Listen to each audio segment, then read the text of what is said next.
es el momento de darle la palabra a uno de los invitados que ha concitado gran interés, porque con esto están demostrando nuestros amigos de Economistas frente a la crisis que no están encerrados en el casticismo, que están mirando, que se asoman al exterior.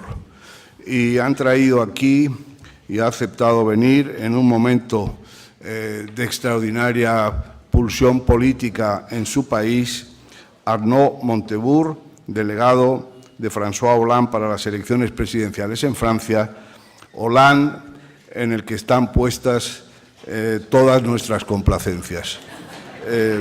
Adelante.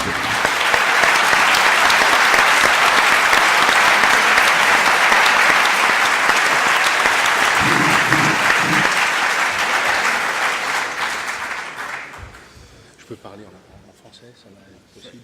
No. Gracias. Merci.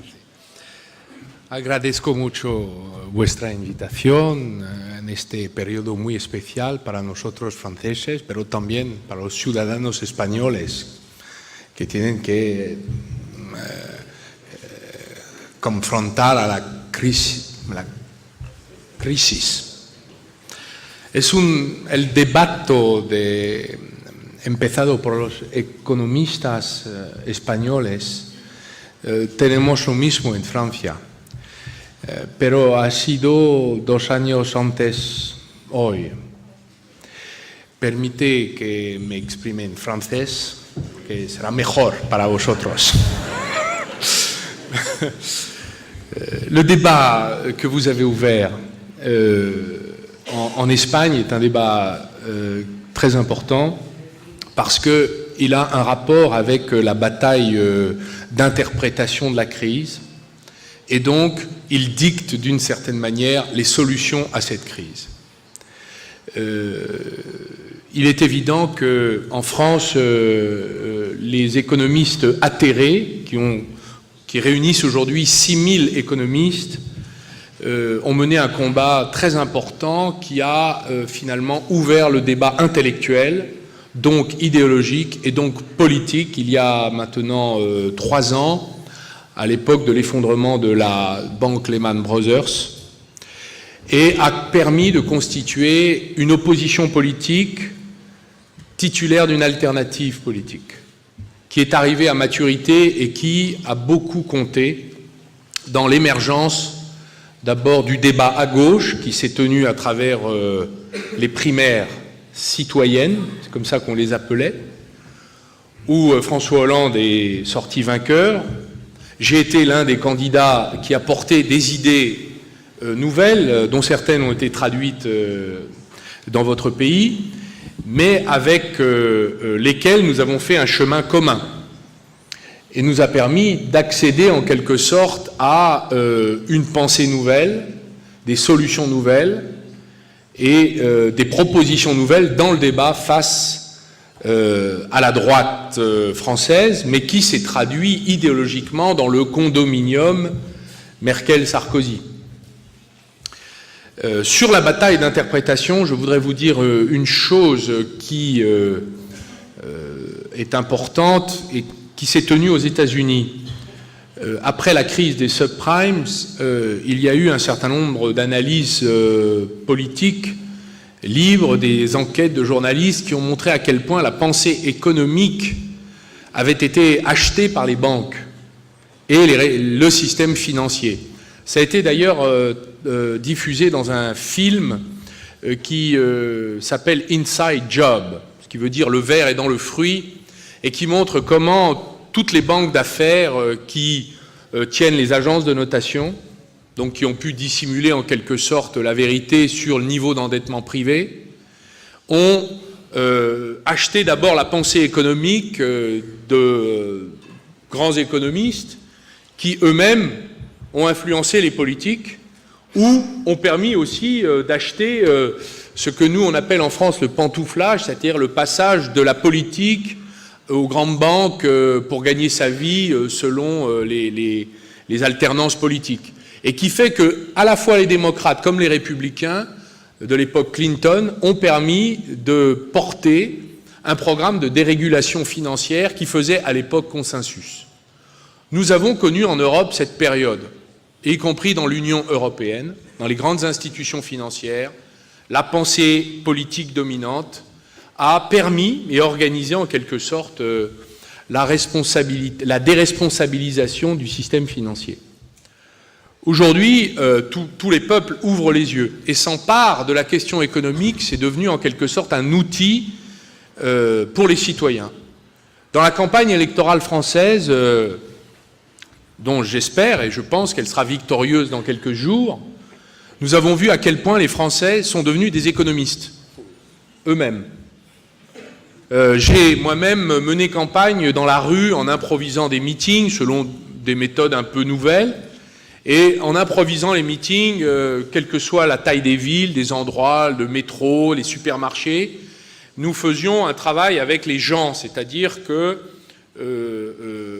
les gens pouvaient poser des questions aux leaders socialistes partout dans les rues, dans toutes les grandes villes de France. Et j'étais frappé de voir à quel point, devant 400, 500, 600 personnes, à Toulouse, à Paris, n'importe où, il y avait toujours des questions sur la Banque centrale, qui est un bien commun qui appartient à tous les citoyens européens, mais qui a échappé à ceux-ci. Des questions sur le sens de l'austérité et de la rigueur. Des questions sur la responsabilité des banques et du système financier. Donc les citoyens sont tous devenus, dans cette campagne politique, des économistes et des penseurs miniatures de la vision économique, et ils ont pu, pour beaucoup d'entre eux, infléchir la pensée dominante sur le sujet et donc en tirer des conclusions politiques. Voilà pourquoi je voulais rendre hommage à votre travail, qui est un travail très important pour l'avenir de l'Europe, parce que l'Espagne est un grand pays européen qui va jouer un rôle important dans les moments, les années à venir, et les mois, les semaines, les jours même à venir. Je voudrais aussi vous livrer quelques éléments d'analyse qui ont abouti au programme de François Hollande et que nous avons bâti ensemble avec les différents candidats aux primaires réunifiés derrière la victoire de François, et vous dire que nous avons mesuré à quel point aujourd'hui nous devons réviser le préjugé selon lequel, malgré l'apparence, les problèmes de la crise seraient liés à l'attitude inconséquente des États, l'impécuniosité de leur attitude, le fait qu'ils se seraient excessivement endettés, et donc que ce problème serait à l'origine des graves difficultés que connaissent aujourd'hui les pays. Nous pensons que les dettes publiques qui ont été accumulées ces dernières années sont nées en relation avec l'endettement privé qui s'est accumulé sans aucun contrôle et qui était lié premièrement à la dérégulation financière et deuxièmement à la façon dont le système privé financier a continué à mettre sous perfusion le système productif qui lui-même ne pouvait pas continuer à fonctionner avec des niveaux de salaire qui, dans le monde entier, étaient tirés vers le bas et qui ne permettaient pas d'assurer le débouché d'une production qui ne cessait d'augmenter dans le monde entier. C'était donc une sorte de crise de surproduction dissimulée par l'endettement qu'avait permis l'ingéniosité des financiers américains, imités très vite par les Européens.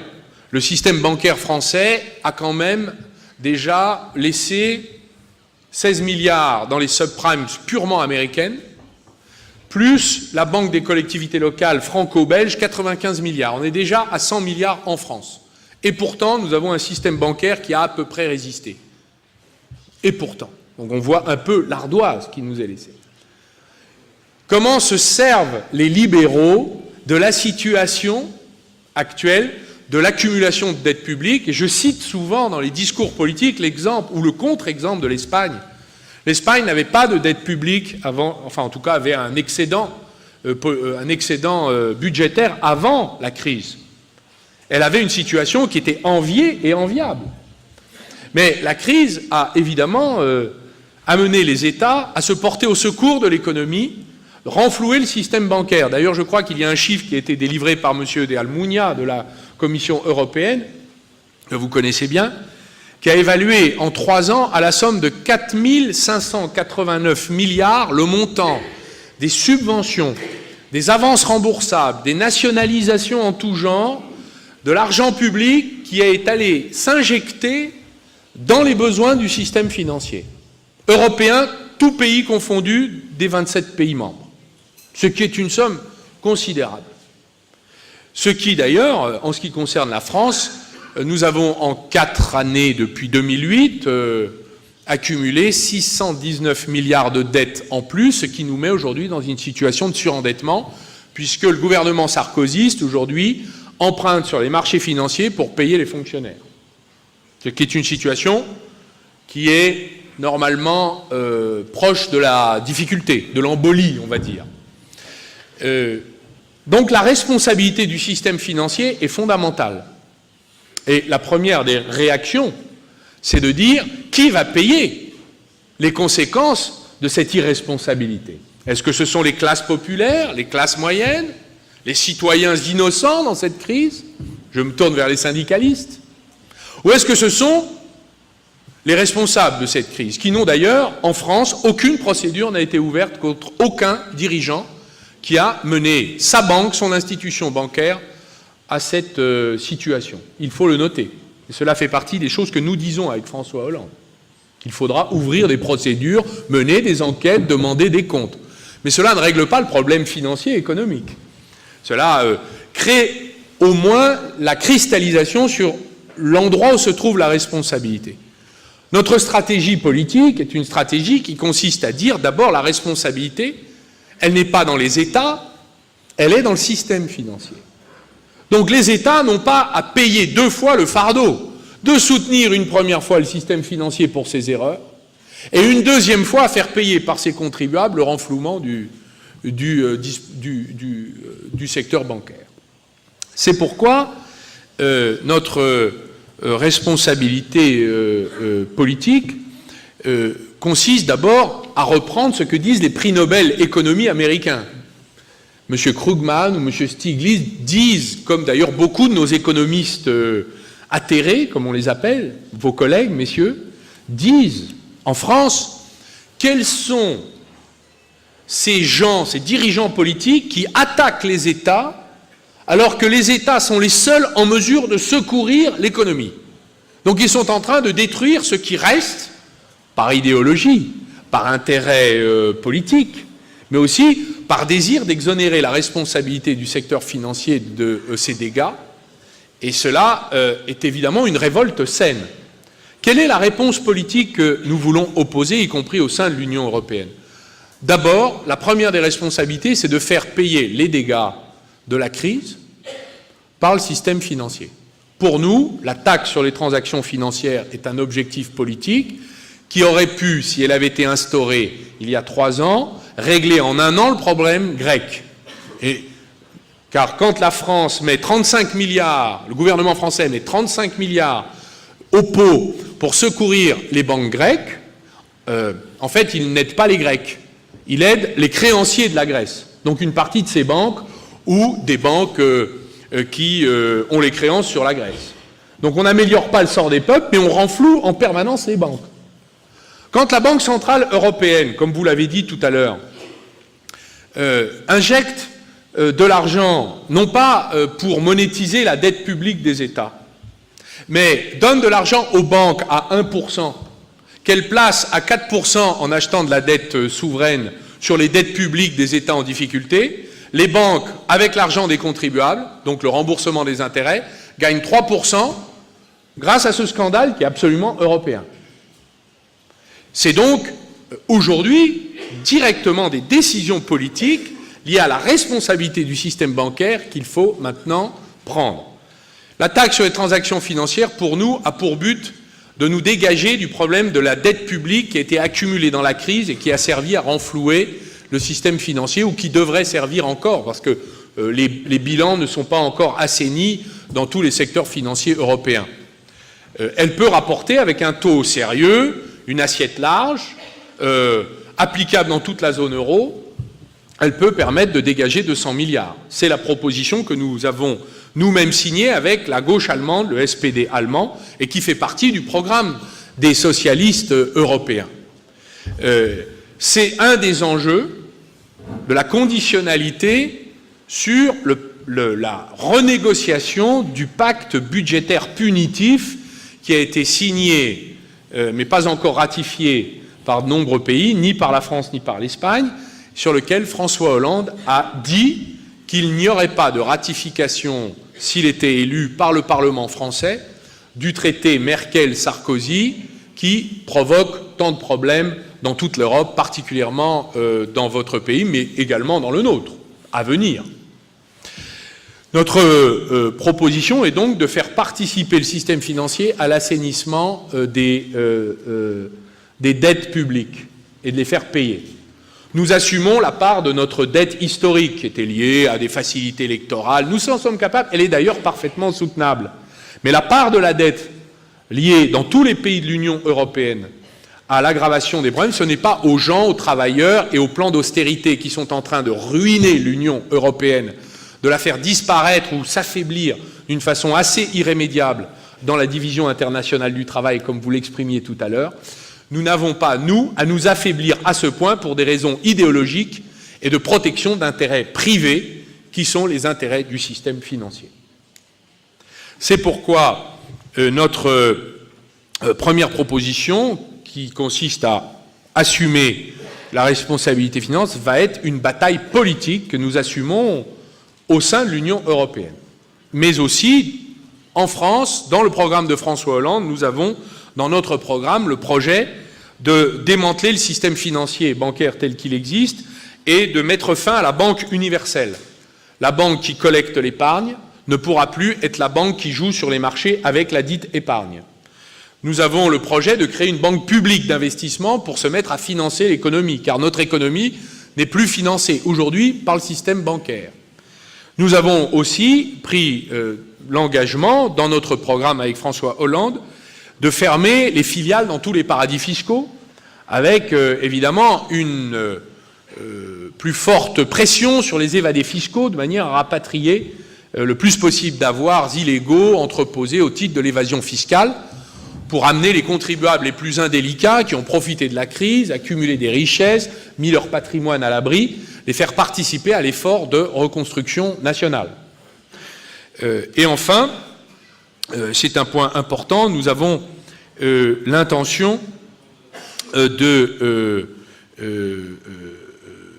mettre en quelque sorte en rapport les régions, les collectivités locales, avec le système de financement de nos PME pour réindustrialiser notre pays après les dégâts occasionnés par la crise.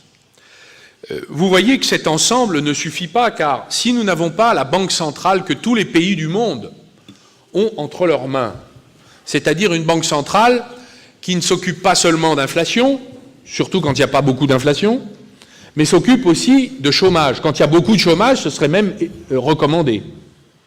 Notre préoccupation est d'arriver à faire muter la Banque centrale européenne sur le rôle que nous sommes en droit d'attendre, comme le fait par exemple la Federal Reserve Bank, qui a monétisé la dette de l'État américain, des États fédérés américains, qui sont d'ailleurs pour certains à l'état de faillite, comme d'ailleurs un certain nombre de collectivités locales en France. J'ai été à la tête d'un département qui était au bord de la faillite. Nous avons dû faire un plan de rigueur à la Papandréou, parce que Sarkozy n'a pas voulu nous donner un centime de solidarité nationale pour nous aider à nous en sortir.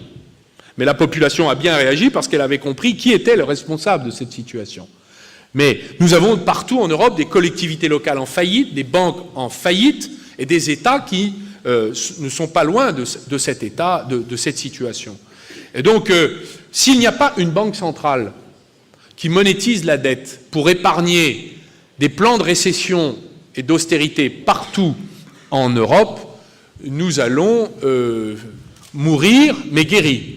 Nous aurons guéri selon l'esprit libéral, mais nous serons morts. Voilà. C'est la saignée du médecin de Molière qui, pour guérir le malade, décide de lui ouvrir les veines et de laisser sortir ce sang impur et contaminé. Que reste-t-il au malade? La mort. Voilà. C'est ça la cure d'austérité de Mme Merkel et de M. Sarkozy. Alors vous allez me dire, oui, mais comment fait-on avec l'Allemagne? D'ailleurs, j'ai noté que Mme Merkel était dans vos discours, messieurs. Rassurez-vous, nous aussi, en France, dans la campagne électorale, notre problème n'étant pas tant le poids qu'a acquis Mme Merkel, mais le poids que Nicolas Sarkozy lui a laissé acquérir. Et pour nous, François Hollande l'a déclaré encore hier dans la campagne politique en France, l'Europe n'est pas un condominium d'une vraie puissance et d'un allié faible qui cherche à se faire bien voir. L'Europe, c'est des pays qui sont de plus en plus divergents, un nord excédentaire, un sud déficitaire, et nous, plutôt dans la catégorie des pays du Sud, qui ont besoin de se donner la main pour sortir de l'impasse leurs économies réciproques, et donc d'accentuer la solidarité pour éviter la fin de l'euro. Et notre préoccupation est de sauver l'euro, qui est un outil qui nous a protégés contre les mouvements monétaires erratiques de l'extérieur, les cracks successifs, mais ne nous a pas protégés contre nous-mêmes de sa malformation génétique, le fait que nous avions une banque centrale qui ne permettait pas d'encaisser les chocs, de les atténuer pour éviter aux populations de se retourner politiquement contre l'Union européenne.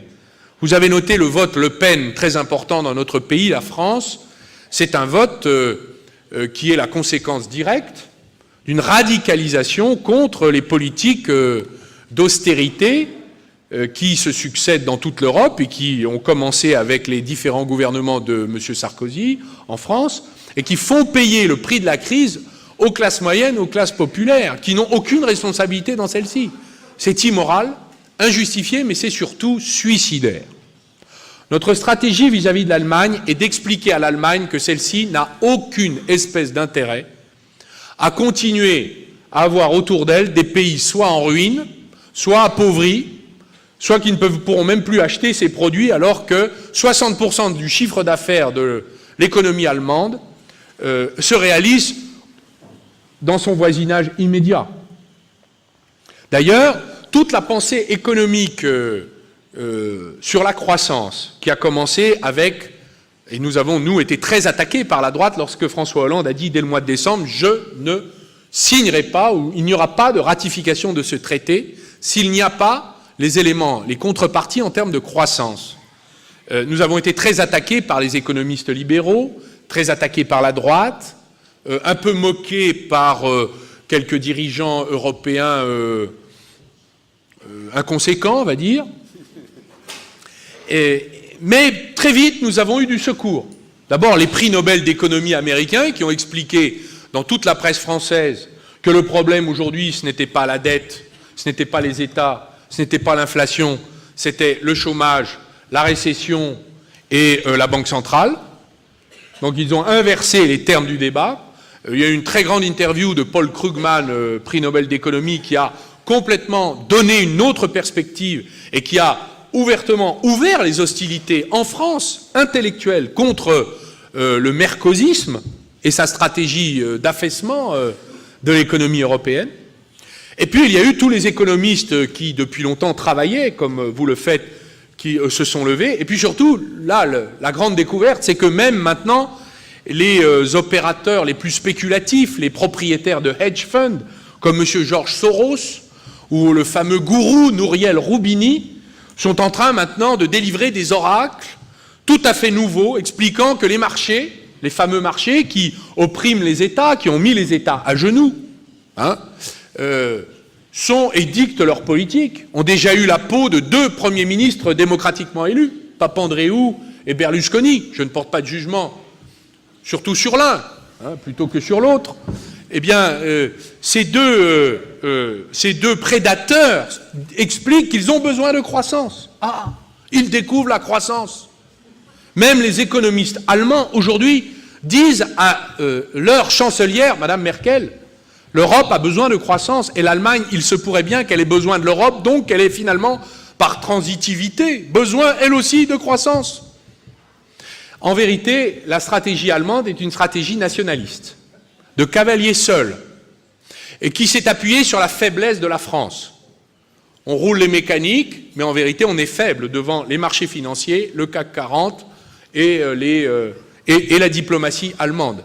Et la conséquence de cela, c'est que la France, à travers le sarkozysme, a pris une responsabilité très grave en ouvrant en quelque sorte la possibilité à l'Allemagne d'imposer des choix qui n'ont aucun rapport avec l'utilité solidaire de l'Union européenne Nord-Sud, mais qui ont tout à voir avec une stratégie purement nationaliste,